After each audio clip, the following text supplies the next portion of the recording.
तो चलिए 4 की चौसर में खबरों की करते हैं शुरुआत। कोवैक्सीन कोरोना टीके पर बड़ी खबर आई है। अब 2 साल से 18 साल के बच्चों को कोवैक्सीन का टीका लगाया जा सकेगा। डीसीजीआई से इसकी मंजूरी मिल गई है। आपको बता दें कि भारत बायोटेक और आईसीएमआर ने मिलकर कोवैक्सीन को बनाया है। तो कोरोना वायरस के खिलाफ कोवैक्सीन क्लिनिकल ट्रायल में लगभग 78% असरदार साबित हुई। जानकारी मिली है कि केंद्र सरकार की तरफ से इसे लेकर जल्द गाइडलाइंस जारी की जाएंगी, जिसके बाद ही बच्चों को टीका लगना शुरू होगा। बताया गया है कि बच्चों को भी बड़ों की तरह कोवैक्सीन के 2 टीके लगाए जाएंगे। अब तक हुए ट्रायल में टीके के बच्चों को किसी तरह के नुकसान की बात सामने नहीं आई है। तो बड़ी बात यहां पर यही कि अब 2 से 18 साल तक के जो बच्चे हैं उनको भी वैक्सीन लग पाएगी। कोवैक्सीन को केंद्र सरकार की ओर से मंजूरी मिल गई है। भारत बायोटेक और आईसीएमआर ने मिलकर ये वैक्सीन बनाई है।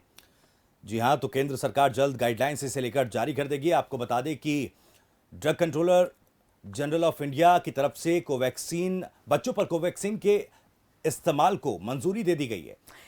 और बिल्कुल इस पर बात करने के लिए हमारे साथ इस वक्त health expert doctor Afza Masood जुड़ गई हैं। बहुत बहुत स्वागत है डॉक्टर आपका। शुक्रिया शुक्रिया। डॉक्टर आपसे जानना चाहेंगे किस तरीके से आप देखती हैं कितनी बड़ी राहत इसको माना जाए। 2 से 18 साल तक के बच्चों की वैक्सीन जो है उसे अब मंजूरी दे दी है केंद्र सरकार ने। देखिए, अभी हम जो जिस फेज में चल रहे हैं पैंडेमिक के, बिल्कुल खत्म होने आया है, एपिडेमिक होने की कगार पर है। तो इस टाइम बहुत ही अच्छी न्यूज आई है कि बच्चों को भी अब वैक्सीन में हम इंक्लूड कर सकते हैं, वैक्सीनेशन लगवा सकते हैं। तो ये जो वैक्सीन अप्रूव हुई है, ये फिलहाल इंडिया में जो इनकी सब्जेक्ट एक्सपर्ट कमिटी होती है एक, वहाँ पर जो डेटा सबमिट करा गया है, जो ट्रायल होते हैं वैक्सीन के, उसका 3rd और 4th फेज का डेटा उन्होंने एनालाइज करके इसको इमरजेंसी यूज के लिए अप्रूव करा गया है। अभी पेंडिंग है WHO को इसे रेकमेंड करना, और हमारी जो ड्रग कंट्रोलर एजेंसीज हैं उनको भी अभी करना, लेकिन ये एज अ फर्स्ट स्टेप बहुत ही अच्छी न्यूज है। जी अफजा जी, एक और चीज, क्योंकि देखिए जब आम लोगों के लिए वैक्सीन के इस्तेमाल को मंजूरी मिली थी और वैक्सीनेशन ड्राइव चलाया गया था, उस वक्त बड़ा कंफ्यूजन और एक डर लोगों के बीच था। बच्चों की इस वैक्सीन को लेकर कितना जागरूक लोग हो पाएंगे, क्योंकि फिलहाल जैसा आपने बताया कि पैंडेमिक से एंडेमिक की तरफ ये कोरोना जो है वो बढ़ रहा है, तो क्या आसान होगा? आसान उतनी बड़ी चुनौती नहीं होगी? देखिए, बहुत बड़ी चुनौती है, क्योंकि बच्चों को लेके ऑलरेडी जो उनके पेरेंट्स हैं और सब लोग बहुत ही सोच समझ के आगे स्टेप लेते हैं। तो हम बड़ों में ही जागरूक इतना ज्यादा हम कोशिश कर रहे हैं वैक्सीन को करने के लिए, तो बच्चों में करना एक बहुत ही बड़ी चुनौती होगी।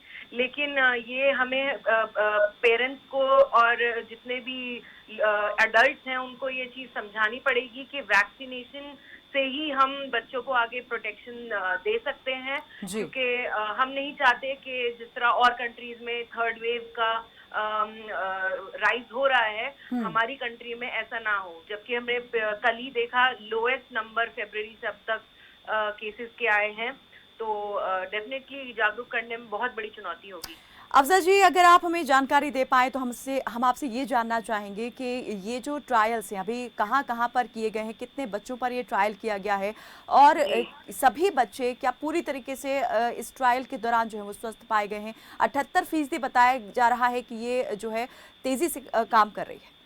जी, जो ट्रायल देखिए किया जाता है अभी अलग अलग कंट्री, हमारी कंट्री में अलग अलग स्टेट के अंदर 1000 से ज्यादा बच्चों के ऊपर ये वैक्सीन का ट्रायल किया गया, जिसमें से 77% के करीब इफेक्टिविटी देखी गई, जो कि अडल्ट में जितनी देखी गई थी उतनी ही इन बच्चों में देखी गई।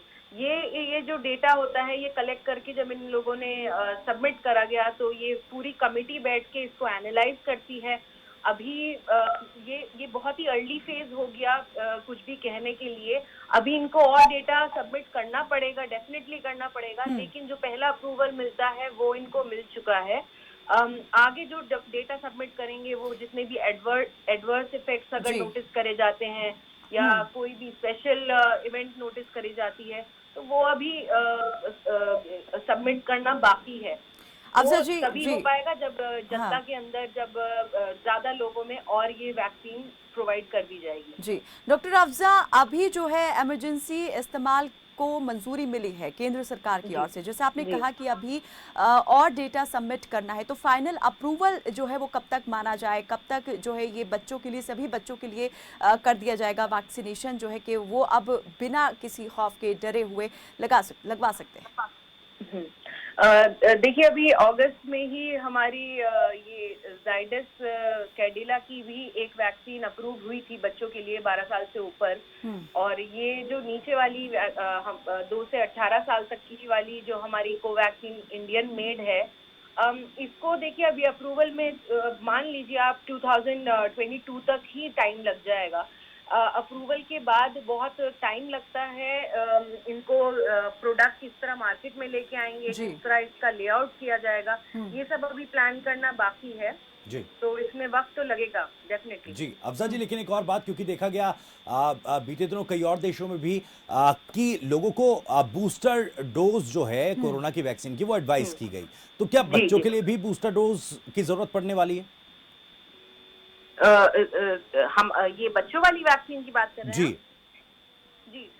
देखिए अभी क्या है ना, अभी ये वाली वैक्सीन की तो 2 डोज निकाला है इन्होंने कि 20 डेज के गैप के अंदर हम इसको डोज में लगाएंगे। जी जब ये बच्चों में लगाई जाएगी तब उसके बाद ही हम ये बता पाएंगे कि बूस्टर डोज की जरूरत होगी या नहीं होगी।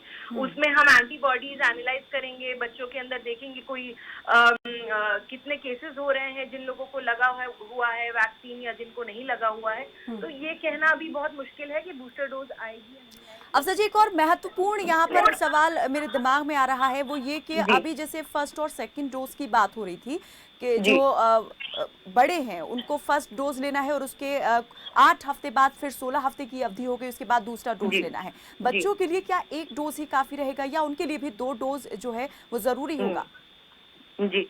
नहीं, इसके लिए भी हम 2 डोज ही जो अभी मैंने रिसेंटली जो इसकी स्टडीज पढ़ी हैं, जी बच्चों के लिए भी ये 2 डोज में ही आएगा। फर्स्ट डोज के 20 डेज अभी बताया है इन्होंने, 20 to 30 डेज के अराउंड, उसके बाद सेकेंड डोज लगेगी। लेकिन ये डेटा ऊपर नीचे होता रहता है अकॉर्डिंग टू जो हमें न्यू फाइंडिंग्स मिलती रहेंगी।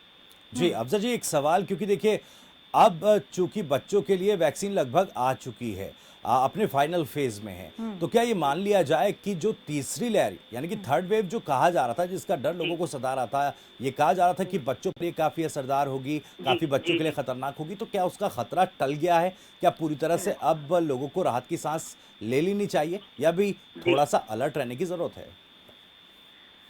देखिए खतरा टलता कभी नहीं है, हमेशा हमें सतर्क हमेशा रहना चाहिए, क्योंकि यू नेवर नो कि कब क्या हो जाए।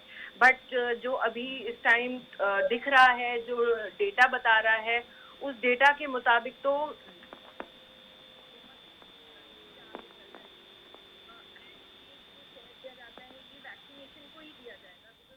अफजा जी को हम नहीं सुन पा रहे हैं, लगता है हमारा संपर्क उनसे टूट गया है। तो ये बहुत अच्छी भविष्य यहाँ पर कह सकते हैं कि बात है और राहत की खबर एक तरीके से आई है, क्योंकि पेरेंट्स इस बात को लेकर बहुत चिंतित हो गए थे कि जब तीसरी